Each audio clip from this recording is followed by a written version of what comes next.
గురజాల పట్టణంలో వైఎస్ఆర్సీపీ పార్టీ కార్యాలయం నందు పల్నాడు జిల్లా వైఎస్ఆర్సీపీ పార్టీ బీసీసీఎల్ అధ్యక్షులు సిద్ధాడపు గాంధీ ఆధ్వర్యంలో విలేకరుల సమావేశం ఏర్పాటు చేశారు.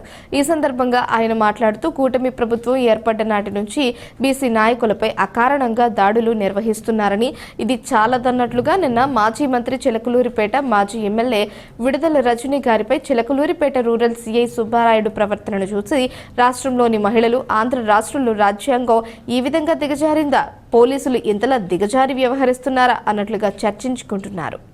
అంతేకాకుండా సీఐ సుబ్బారాయుడు ప్రతిపాటి పుల్లారావు తొత్తుగా వ్యవహరిస్తున్నారని, చట్టానికి న్యాయానికి లోబడి విధులు నిర్వహించాల్సిన కాకి యూనిఫామ్ ఒంటి మీద ఉన్నది అనే సంగతి కూడా మర్చిపోయి తన విధులను ఏకపక్షంగా నిర్వహిస్తున్నాడని అన్నారు. అంతేకాకుండా కంతేరు గ్రామంలో ఒక ఎస్సీ దళిత మహిళ ఎంపీటీసీను తెల్లవారుజామున 2 గంటలప్పుడు నైటీ మీద ఉన్నా కానీ అరెస్ట్ చేసి నైటీ మార్చుకోవడానికి కూడా మహిళలకు అవకాశం ఇవ్వకుండా చట్టం తెలియని విధంగా ప్రవర్తిస్తూ కాకి యూనిఫామ్ విలువని దిగజారుస్తూ ఆమెను అరెస్ట్ చేయడం జరిగింది.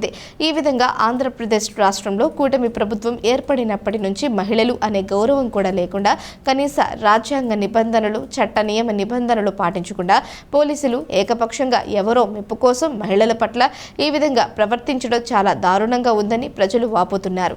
ఎక్కడైతే మహిళలు అవమానించబడతారో, ఎక్కడైతే మహిళలు కన్నీరు కారుస్తారో అక్కడ ప్రత్యర్థుల పతనం ప్రారంభమైనట్టేనని నాటి రామాయణం మహాభారతం నుంచి నేడు జరిగిన పెహల్గాం దాడి వరకు చూస్తూ ఉన్నాం అని ఆయన అన్నారు.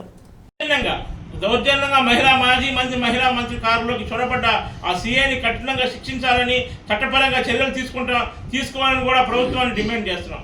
ఇదే పద్ధతిని మీరు అవలంబిస్తే రానున్న రోజుల్లో ఈ మహిళలే తిరగబడి ఈ ప్రభుత్వాన్ని కూల్చే పరిస్థితి కూడా ఉంటుందని హెచ్చరిస్తూ ముగిస్తున్నాం.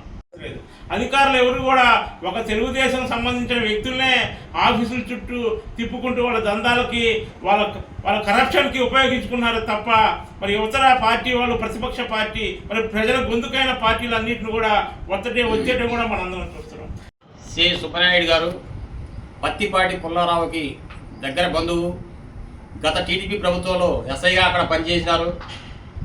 అప్పుడు ఇదే విధంగా ఆయన టీడీపీ కోసం కార్యకర్తలా పనిచేశారు. అదేవిధంగా ఈరోజు సీఐగా మళ్ళీ అక్కడికి వచ్చి ఇలాంటి దుశ్చర్యలకు పాల్పడుతూ ఉన్నారు. ఆయన పత్తిపాటి పుల్లారావు గారికి దగ్గర బంధువు కాబట్టి ఈ విధంగా చేస్తున్నారు. పుల్లారావు గారికి మేలు జరిగే విధంగా, పుల్లారావు గారి కక్ష తీర్చే విధంగా పోలీసులు ప్రయత్నిస్తూ ఉన్నారు.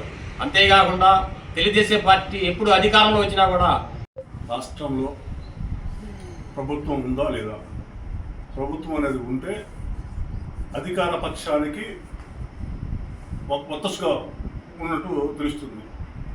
రాష్ట్రంలో గతంలో ప్రతిపక్షాలకి అధికార పార్టీకి వ్యత్యాసం ఉండొచ్చు, కానీ నాయకులకి కార్యకర్తలకి ఎటువంటి పనులు ఇబ్బంది లేకుండా జరిగేవి. కానీ ఈనాడు ఆ పరిస్థితి లేదు.